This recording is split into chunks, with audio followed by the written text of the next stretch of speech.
नहीं, शायरी चल रहा है ना उसका।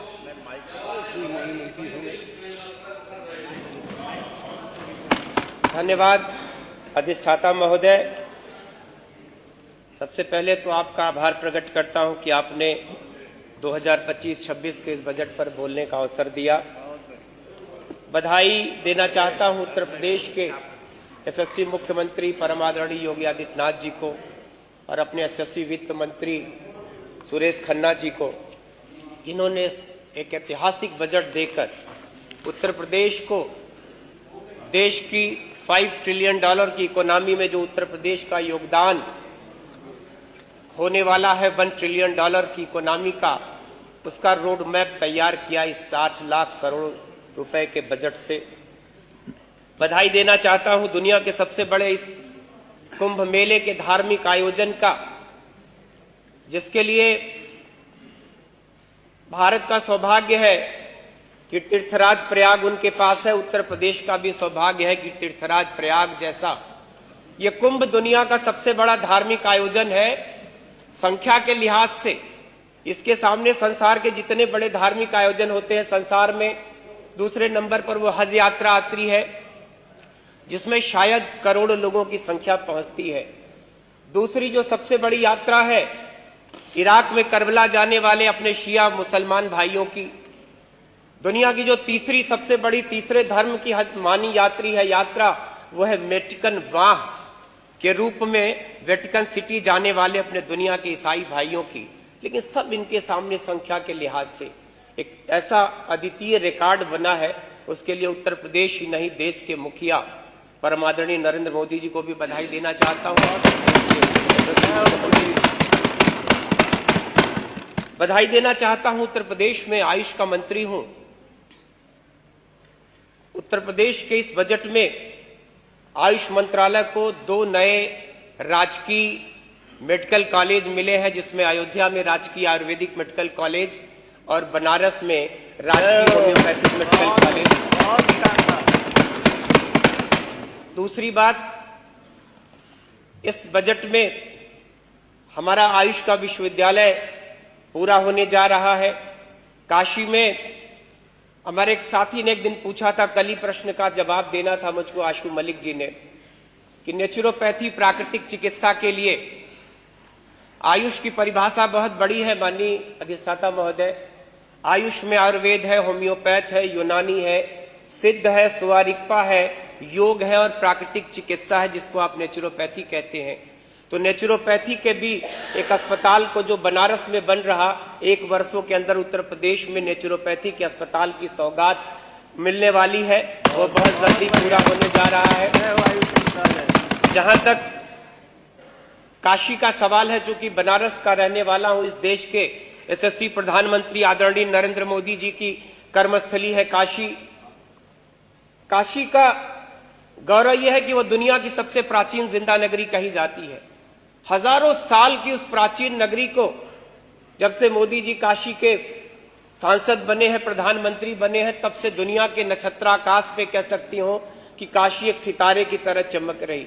उसमें कुछ नगीने, कुछ मोतियों को जोड़ने का काम उत्तर प्रदेश के हमारे यशस्वी मुख्यमंत्री जी ने किया है। काशी में साइंस सिटी दिया इस बजट में, नक्षत्रशाला दिया इस बजट में, और 1 डिस्ट्रिक्ट 1 मेडिकल कॉलेज की श्रृंखला में काशी में एक 500 करोड़ रुपए का मेडिकल कॉलेज भी दिया है। उसके लिए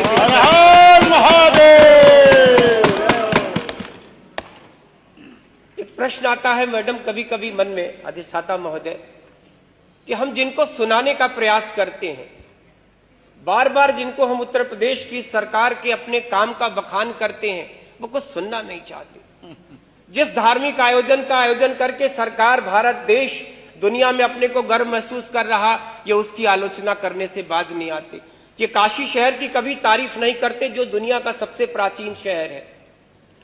ये भारत की जो विरासत है, भारत की जो थाती है, जिनको सहेजने का काम मोदी जी ने किया है, योगी जी ने किया है। योग को सारे संसार में मान्यता दिला दिया योगी जी ने, मोदी जी ने। 21 जून को सारा विश्व, साल के 365 दिनों का जो सबसे बड़ा दिन होता है 21 जून, उस दिन सारा संसार, सारा विश्व योग करता है। हम उसके लिए भी बधाई देना चाहते हैं देश के ध्यान दिवस अभी ध्यान दिवस की मान्यता दिला दिया मोदी जी ने। इनको योग से कोई वास्ता नहीं, इनको ध्यान से कोई वास्ता नहीं, देश की सांस्कृतिक धरोहरों से कोई वास्ता नहीं। जब हम मर्यादा पुरुषोत्तम भगवान राम के मंदिर की बात करते हैं तो ये भी उसकी आलोचना करने से बाज नहीं आते। आजादी के 70 सालों में पिछले कोरोना के काल में जब आयुष के मंत्रालय को सारे हिंदुस्तान ने सराहा, आयुष का काढ़ा पीकर लोगों ने अपनी प्राण रक्षा की, जब लोगों ने जाना कि गिलोय क्या होता है, गुरुच क्या होता है, गुरुंडी क्या होता है, उसी गिलोय के काढ़े ने हिंदुस्तान के लोगों को प्राण रक्षा का एक रास्ता दिखाया। ये नहीं जानते कि वो आयुर्वेद में अमृता के रूप में वर्णित है। किसी ने कहा है कि इनको कुछ भी अच्छा नहीं लगता, इनको हमारी हर बात, हमारे सरकार की हर काम की आलोचना करना। मैं समझता हूं कि विपक्ष का क्या यही मकसद होता है, यही मतलब होता है कि सिर्फ बुराइयां तलाशना, सिर्फ आलोचनाएं करना। सारा संसार जब उस प्रयागराज के तीर्थ में आके नहा रहा था, ये आलोचना करने से तब भी बाज नहीं आए, लेकिन रात के अंधेरे में जाके नहा के चले आए। कोरोना के उस टीके की आलोचना किया जो भारत के इतिहास की सबसे बड़ी उपलब्धि है कि कोरोना का ही वो टीका था जो भारत ने आजादी के बाद इस देश का पहला टीका भारत ने अगर बनाया तो उसका नाम था कोरोना के टीके का। वरना हम पोलियो, कालाजार, खसरा, डिफ्थीरिया, हिंदुस्तान का कोई ऐसा टीका जो अपने छोटे छोटे बच्चों को भी लगाते हैं, भारत आज तक कभी बना नहीं पाया था। इनके लिए कहना चाहता हूं कि कब आपको अच्छाइयां दिखेंगी। किसी ने कहा है कि जिंदगी में अंधेरों के पहरे हुए, जख्म जितने सिले उतने गहरे हुए, पीर की बांसुरी क्या सुनेंगे भला, लोग सहनाइयां सुनेंगे। कुछ भी अच्छा नहीं लगता, कुछ भी अच्छा नहीं लगता। ये भूल जाते हैं कि यही वो भारत देश है कि दुनिया का सबसे प्राचीन धर्म वाला हमारा जो सनातन धर्म है। हम दुनिया की सबसे प्राचीन सभ्यता, हड़प्पा हमारे पास है, मोहनजोदाड़ो हमारे पास है, धौलावीरा हमारे पास है, कालूखेड़ा हमारे पास है। ये वो दुनिया के प्राचीन स्थान है जहां से भारत संसार ने सिद्ध किया कि भारत की सबसे सनातन संस्कृति वाला देश भारत है। दुनिया को 0 हमने दिया, दुनिया को दशमलव भारत न देता तो संसार की ये जो गणनाएं हैं, इनकी गणना संसार नहीं कर पाता। इसलिए कि संसार के सबसे ज्यादा युवा अगर किसी देश में रहते, उस देश का नाम भारत है। उनके लिए कुछ भी करे ये सरना चाहता हूं। किसी ने कहा है कि सबसे ज्यादा युवा अगर किसी देश में रहते, उस देश का नाम भारत है। उनके लिए कुछ भी करे ये सरकार, ये उसकी आलोचनाएं करने से बाज नहीं आते। मैं कहना चाहता हूं, किसी ने कहा है कि होठों से गजल गीत सभी रूठ गए, क्या बात, और आंखों में जो मोती थे कहीं फूट गए। ऐ काली घटा ऐसे यहाँ शोर न कर, हम कारवां से दूर बहुत छूट गए। ऐसे हमारे विपक्ष के साथियों को कुछ भी अच्छा नहीं, हम कुछ भी कर ले। हम लोग जैसे लोग तो बोलना भी, कहना भी, बताना भी नहीं चाहते। क्या करेंगे सुन के कि सरकार ने क्या किया, किसी मंत्रालय ने क्या काम किया, कोई मंत्री क्या काम करता है। शोर मचाना, आलोचना करना, बुराइयां तलाशना शायद इनकी जिंदगी का मकसद बन गया है। बस 2 बातें कह के अपनी बात समाप्त करूंगा कि आपके सामने हम खाए वफा की कसमें, इससे बढ़कर कोई तौहीन वफा क्या होगी। कुछ भी कर डालें, कितनों अपने वफाई की सफाई देते रहे, लेकिन इनको कुछ भी समझ में नहीं आता। ऐसे विपक्ष से ऐसे विपक्ष से, अपने विपक्ष के साथियों से कहना चाहता हूं कि जो गलतियां हो उसको कोट करिए, लेकिन अच्छाइयों की तारीफ भी करना सीखिए। अगर हम अच्छा न करते, अगर इस उत्तर प्रदेश की सरकार ने, योगी आदित्यनाथ जी की सरकार ने उत्तर प्रदेश में शाबित अपने आप को न किया होता, तो 5 साल के बाद शायद ये सत्ता उत्तर प्रदेश के इतिहास की दूसरी ऐसी सत्ता जिसने अपने लगातार 8 वर्ष पूरे कर लिए हो, और उत्तर प्रदेश के इतिहास में 38 वर्षों बाद किसी मुख्यमंत्री को दूसरी पारी खेलने का अवसर दिया। ये उत्तर प्रदेश की जनता ने इनको अवसर दिया, इनको 5 साल का फुल फ्लेज मौका दिया सरकार चलाने का, उत्तर प्रदेश की 25 करोड़ जनता का दिल जीतने का। तब इन्होंने जानते हैं क्या किया, इन्होंने ऐसा काम किया कि उत्तर प्रदेश के लोगों को कहना पड़ा कि उसको रुखसत तो किया था, मुझे मालूम न था।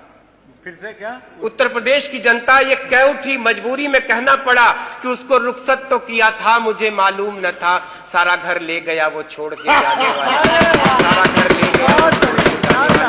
मौका तो मिला, मौका जब मिलता है तो ये डांस कराने में व्यस्त हो जाते हैं। मौका मिलता है तो ये अपना घर भरने में, परिवारवाद से ऊपर ये सोच नहीं पाते।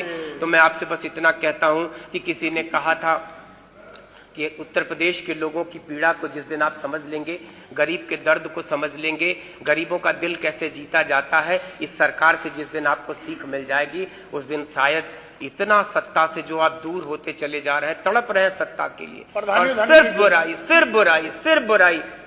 बस आपसे इतना कहना चाहता हूं विपक्ष के साथियों कि कभी आलोचना करने में इस देश की आलोचना कर बैठते हैं आप, आलोचना बुराइयां तलाशने में आप इस देश के धर्म का, सनातन का, इस देश के गौरव का भी अपमान कर जाते हैं आप अपने गिरेबान में झांकना सीखिए, अपने अंतर मन से भी कुछ बातें हैं, आपका मन तो करता है, आप भी खुश होते हैं कि सरकार अच्छा कर, लेकिन अपने मुखिया को खुश करना है, अपने पार्टी के मुखिया को बताना है कि देखिए हम कितना विरोध करते हैं सदन में, ऐसा न करिए। बस इतना कह के अपनी बात खत्म करूंगा कि हमने तो उसे जलाने को कहा था बस एक चिराग, उसने इसी बहाने मेरा घर जला दिया। बहुत बहुत धन्यवाद।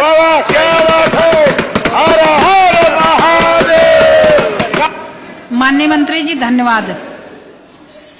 श्रीमती मंजू त्यागी जी।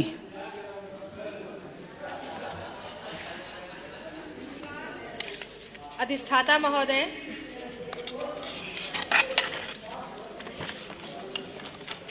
उत्तर प्रदेश सरकार की भारतीय जनता पार्टी सरकार ने वर्तमान में जो बजट पेश किया है 25 और 26 का, वो नया एक कीर्तिमान रच दिया है। योगी जी की सरकार ने जितना अच्छा बजट 8.9 लाख करोड़ का प्रस्तुत हुआ है, मैं योगी जी को धन्यवाद कहती हूँ, अपने वित्त मंत्री जी को बहुत बहुत भूर भूर